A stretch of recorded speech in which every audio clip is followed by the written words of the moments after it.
Class 7th इस video के अंदर हम करेंगे एक्सरसाइज 13.2 का क्वेश्चन नंबर 1। तो क्वेश्चन नंबर 1 में हमें कहा है use law of exponents simplify and right the answer in exponential form.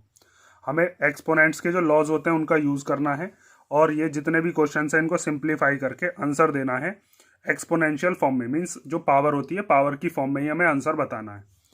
तो सबसे पहला वाला क्वेश्चन देखते हैं, इसके अंदर हम क्या लॉ यूज़ करेंगे। इसमें आप देख सकते हो कि नीचे की तरफ जो बेस है वो सेम है, तीनों का बेस कितना है 3 और बीच में क्या लगा हुआ है मल्टीप्लाई। तो जब बेस सेम होता है और बीच में मल्टीप्लीकेशन होती है तो पावर्स क्या होती हैं, पावर्स होती हैं ऐड।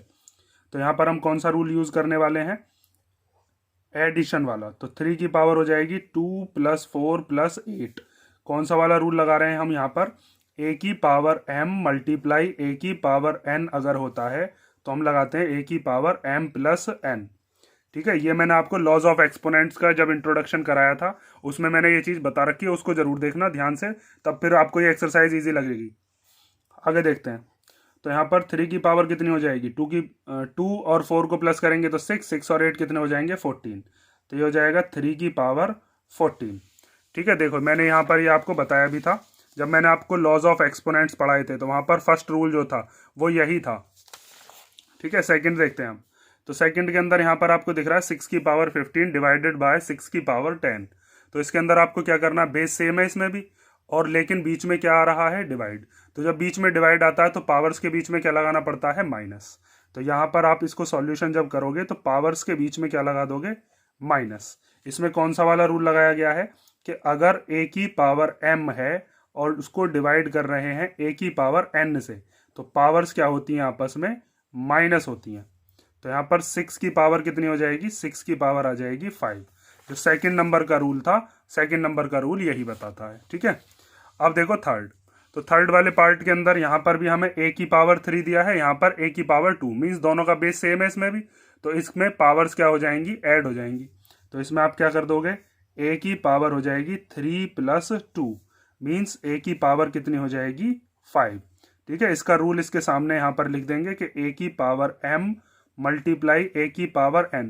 अगर बेस सेम होता है तो बेस को बस एक बार लिखा जाता है और पावर्स क्या हो जाती हैं, पावर्स हो जाती हैं ऐड। ठीक है, नेक्स्ट देखते हैं। नेक्स्ट वाले के अंदर हमें दिया है 7 की पावर x मल्टीप्लाई 7 की पावर 2। तो यहाँ पर भी बेस सेम है, दोनों में 7 आ रहा है तो बेस तो एक बार लिखा जाएगा और पावर्स के बीच में क्या लगेगा, प्लस। x और 2 को क्या करेंगे हम, प्लस। तो ये प्लस तो हो नहीं सकते क्योंकि दोनों अनलाइक टर्म्स हैं, तो यही इसका आंसर हो जाएगा। तो हम यहाँ पर लिख देते हैं कौन सा रूल लगाया है, ए की पावर m मल्टीप्लाई ए की पावर n इक्वल टू होता है ए की पावर m + n। ठीक है, यही वाला रूल इसमें लगा था फर्स्ट वाले में, यही थर्ड में है और यही फोर्थ में। सेकंड वाला जो था उसमें डिवाइड वाला था, इसीलिए पावर्स के बीच में क्या लगा दिया, माइनस।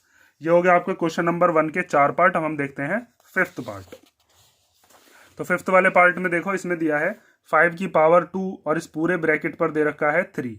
तो इसका मतलब ये पावर की भी पावर दे रखी है और जब पावर की भी पावर होती है तो वहां पर हम क्या करते हैं, पावर्स की मल्टीप्लीकेशन करते हैं। तो पहले आप इसको सिंप्लीफिकेशन कर लोगे, फिर उसके बाद यहाँ पर ये जो डिवाइड वाला दे रखा है 5 की पावर 3, जो भी यहाँ से पावर आएगी उसको और इसको, इन दोनों को हम लिखेंगे और उनके बीच में क्या लगा देंगे, माइनस। क्योंकि डिवाइड जब होता है पावर्स के बीच में तो वहां पर क्या लगाते हैं हम, माइनस। तो देखो यहाँ पर लिखेंगे हम, जब पावर की भी पावर होती है तो 5 की पावर हो जाएगी 2 × 3 डिवाइडेड बाय 5 की पावर 3। यहाँ पर कौन सा रूल यूज किया है हमने कि a की पावर अगर m हो और उस पूरे की भी पावर कितनी हो, n, तो वहां पर पावर्स के बीच में क्या लगता है, मल्टीप्लीकेशन। ठीक है, ये वाला रूल नंबर मैंने आपको बताया था, रूल नंबर 3। ठीक है, वो चीज़ इसीलिए मैं बता रहा हूँ आपसे, लॉज ऑफ एक्सपोनेंट्स को बिल्कुल ध्यान से देखना है आपको। जब ये लॉज आपको समझ में आ जाएंगे फिर आपको एक्सरसाइज बहुत ईजी लगने वाली है। आगे देखो, अब जब यहाँ पर 2 और 3 की मल्टीप्लीकेशन करोगे तो 5 की पावर कितनी हो जाएगी 6 और डिवाइडेड बाय 5 की पावर 3। तो यहाँ पर अब हमको एक चीज़ दिख रही है कि दोनों का ही बेस 5 है और बीच में क्या आ रहा है, डिवीजन। तो इसका मतलब दोनों की दो जो पावर हैं वो क्या होंगी, माइनस होंगी। तो यहाँ पर हम क्या करेंगे, अब 5 की पावर 6 - 3 और इसके पीछे क्या लॉजिक होगा कि a की power m divided by a की पावर n अगर होता है तो वहां पर हम लगाते हैं a की power m - n। Means powers के बीच में क्या लग जाता है, माइनस। तो ये हो जाएगा 5 की पावर 3। ठीक है, समझ गए ना ये भी। अब देखो क्वेश्चन नंबर 6। तो 6 वाले पार्ट में हमें बताया है 2 की पावर 5 इंटू 10 की पावर 5। तो इसमें बेस तो अलग अलग है, यहाँ पर बेस 2 है, यहाँ पर बेस 5 है, लेकिन पावर सेम है। तो जब बेस हमारे अलग अलग होते हैं और पावर सेम होती है तो उसमें हम क्या काम करते हैं, दोनों की जो बेस हैं उन बेस को हम एक ही ब्रैकेट में ले लेते हैं और उस पूरे पर क्या चढ़ा देते हैं, पावर 5। तो अब ये 2 की भी पावर है, 5 की भी पावर है। तो इसका मतलब यहाँ पर हमने कौन सा यूज किया है, रूल यहाँ पर यूज किया है कि अगर a की पावर हो m और मल्टीप्लाई b की पावर हो m, मीन्स बेस तो अलग हो लेकिन पावर सेम हो, तो हम वहां पर क्या करते हैं, a इंटू बी, मतलब जो बेस होते हैं उनको एक ब्रैकेट में ले लेते हैं और पूरे पर चढ़ा देते हैं पावर। तो यहाँ पर अब आप देखो 2 5 जा कितना हो जाएगा 10, और 10 की पावर क्या हो जाएगी 5। खोलना नहीं है क्योंकि हमें एक्सपोनेंट्स में ही आंसर देना, तो 10 की पावर 5 इसका आंसर आ जाएगा। ठीक है, कौन सा वाला रूल लगाया है, रूल नंबर 4, जिसके अंदर a की पावर m मल्टीप्लाई b की पावर m अगर होता है तो हम लिखते हैं a इंटू बी की पावर m। ठीक है, दोनों को एक ही ब्रैकेट में ले लेते हैं और फिर ये a की भी पावर मानी जाती है, b की भी।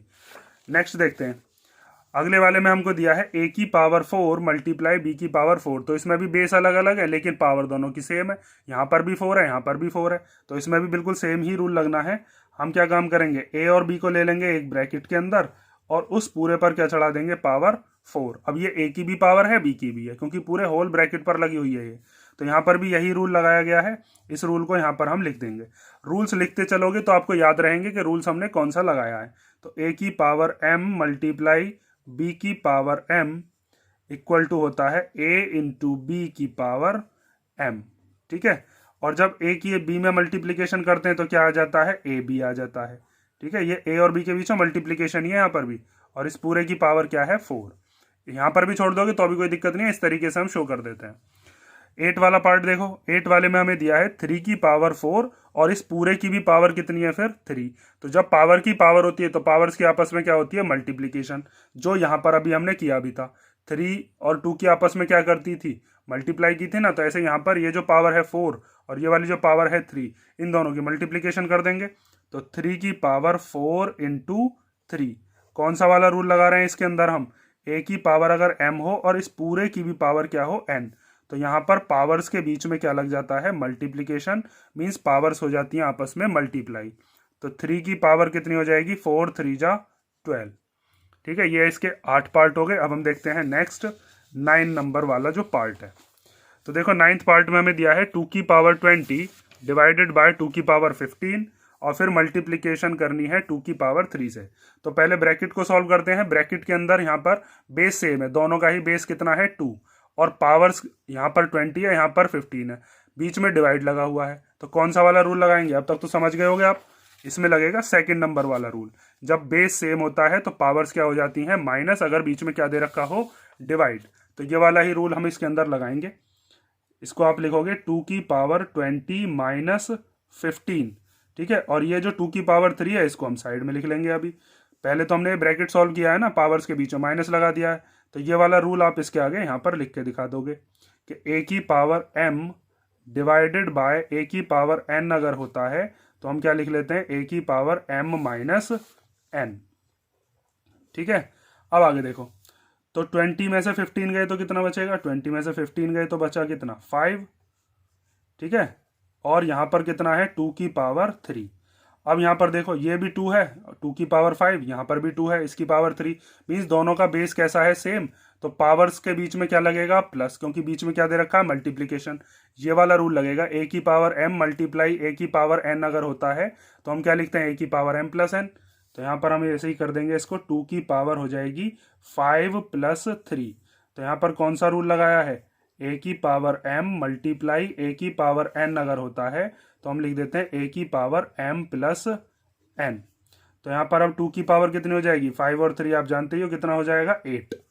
ठीक है, ये हो गया आपका क्वेश्चन नंबर फर्स्ट का 9 पार्ट। अब हम देखते हैं 10th पार्ट, जिसके अंदर हमें दिया है 8 की पावर t डिवाइडेड बाय 8 की पावर 2। बीच में डिवीजन है, दोनों का बेस सेम है, यहाँ पर भी 8 आ रहा है, यहाँ पर भी 8 आ रहा है, तो पावर्स के बीच में क्या लगेगा, माइनस। तो इसको आप लिख लोगे 8 की पावर t माइनस 2, और t में से 2 माइनस होगा नहीं क्योंकि दोनों ही ये अनलाइक टर्म्स हैं। तो कौन सा रूल लगाया गया है यहाँ पर, a की power m divided by a की पावर n अगर होता है तो हम लिखते हैं a की पावर m माइनस n। ठीक है, ये हो गया आपका क्वेश्चन नंबर फर्स्ट का 10th पार्ट। नेक्स्ट वीडियो में हम करेंगे इसका सेकंड क्वेश्चन। फर्स्ट क्वेश्चन के मैंने सारे के सारे पार्ट्स आपको करा दिए। किसी क्वेश्चन में कोई डाउट हो तो कमेंट करके बता देना।